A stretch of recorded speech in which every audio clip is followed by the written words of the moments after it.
இன்றைய தலைமுறைக்கு என் இனிய வணக்கம். இன்று திரும்பி பார்க்கிற நிகழ்ச்சியில் உங்களோடு சேலம் KR சாமி ஆகிய நான் மற்றும் SS ஜெயமோகன். இன்னைக்கு நாம பரிந்துரைக்கு எடுத்திருக்கிற படம் 5 லட்சம். இந்த 5 லட்சம்ன்றது இந்த கதையினுடைய மெயின் கரு. அந்த 5 லட்சம் என்னென்ன மாற்றத்தை உருவாக்குங்கிறது தாங்க இந்த படத்தோட கதை. ஹீரோ ஒரு ஏழை, அவரு ஒரு பெரிய பணக்கார பொண்ணை காதலிக்கிறாரு. அந்த பணக்கார பொண்ணோட அப்பா இவன் நம்ம செல்வத்தை பாதுகாப்பானான்னு ஒரு டெஸ்ட் வைக்கிறாரு. 5 லட்சத்தை ஹீரோ கையில கொடுத்து இதை பாதுகாத்து பெருகி கொண்டு வந்து கொடுத்தீங்கன்னா உனக்கு நான் என் பொண்ணை கல்யாணம் பண்ணி கொடுக்குறேன்னு வாக்கு கொடுக்குறாரு.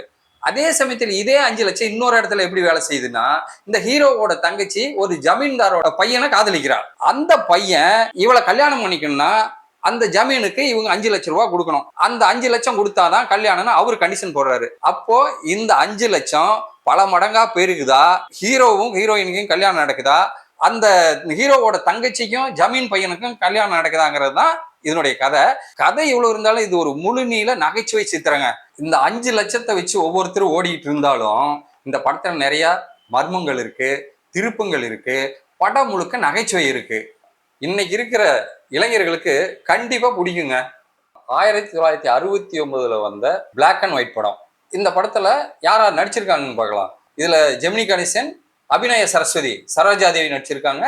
சோவும் மனோரமாவும் பேரா நடிச்சிருக்காங்க. தேங்காய் சீனிவாசன் சச்சு பேரா நடிச்சிருக்காங்க. மேஜர் சுந்தரராஜன் நடிச்சிருக்காங்க. ராமதாஸ், இன்னும் நிறைய முன்னணி நட்சத்திரங்கள்லாம் நடிச்சிருக்காங்க.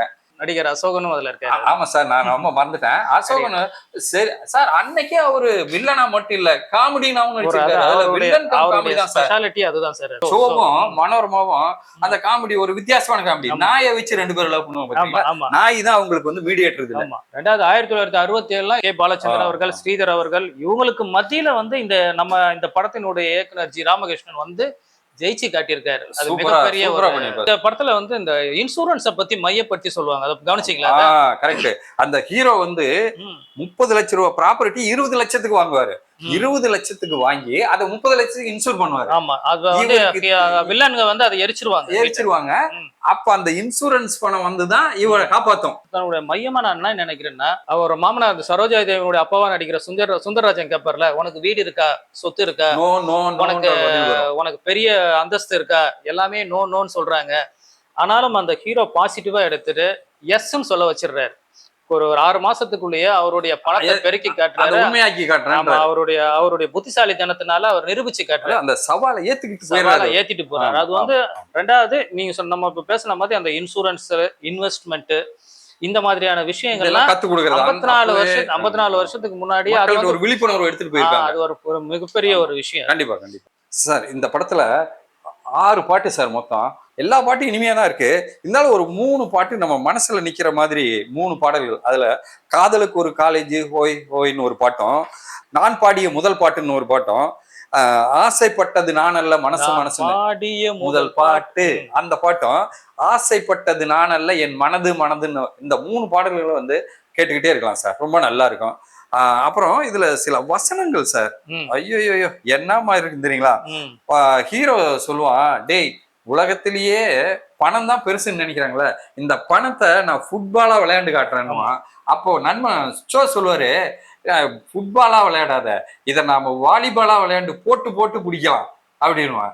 ஆனாலும் நாம எப்படி விளையாண்டாலும் நம்ம விளையாட்டு கரெக்டா இருக்கணும். மேல ஒரு ரெஃபரி பாத்துக்கிட்டே இருக்கான், நாம தப்பா விளையாடுறோம்னு தெரிஞ்சது நம்ம ஆட்டத்தை காலி பண்ணிடுவான் அப்படின்னு. அந்த வசனங்கள்லாம் பெரிய தத்துவம் சார், பயங்கரமான தத்துவம் சார். பணத்தை எப்படி ஹேண்டில் பண்ணணும், ஒரு மரியாதை இருக்கணும், பணத்துக்கு எப்படி மரியாதை கொடுக்கணும்ன்றதெல்லாம் அந்த இந்த ஒரு வரியில நம்ம அடங்கி போயிருக்கு சார். இந்த தேங்காய் சீனிவாசன் கொக்கோ கோலா குடிச்சு படிச்சிருப்பாரு தெரியுமா?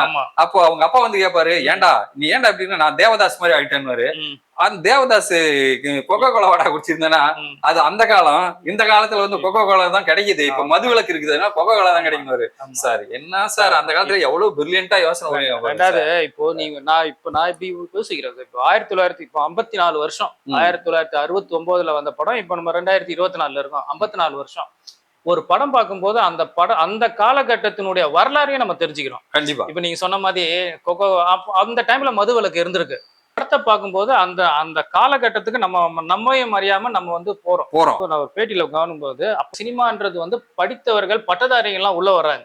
நீங்க வேணா 65. படம் ஆமா படம் சார். பேர் டைட்டில் போடும்போது பாருங்களேன், ஒளிப்பதிவு BSc, பிஎஸ்சி, BA இதெல்லாம் வரும். பிஎஸ்சி, பிஏ, எம்ஏ இதுல அப்படி போடுவாங்க. டைரக்டர் பாத்தீங்கன்னா பிஎஸ்சின்னு போட்டுப்பாரு, ஆமா. அசோகன் BA. இதுல எனக்கு பிடிச்ச விஷயம் என்னன்னா, நான் நல்லா நுட்பமா பார்க்கும்போது எல்லாமே இன்டோர் தான். ஒரு 2-3 சீன் மட்டும்தான் வந்து அவுட்டோர். அந்த கடைசியா அந்த சைக்கிள் ஓட்டிட்டு வர்றது, அந்த சைக்கிள் ஓட்டிட்டு வர்றது, அந்த காலத்துல அப்புறம் outdoor வந்து கம்மி மேல தானே மொட்டை சார். மாடியில ஒரு சண்டை போடுறது, இது அப்புறம் எல்லாமே அந்த 2 சீனை தவிர மீதி எல்லாமே இன்டோர் தான்.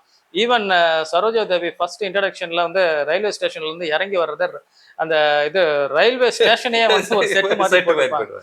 S1 S2 கோச்சை வந்து அப்படியே செட் பண்ணி வச்சிருப்பாங்க. அது ரொம்ப வித்தியாசமா இருந்தது சார். நான் சினிமா ஃபீல்ட்ல ட்ரை பண்ணிட்டு இருக்கும் போதெல்லாம் ம்.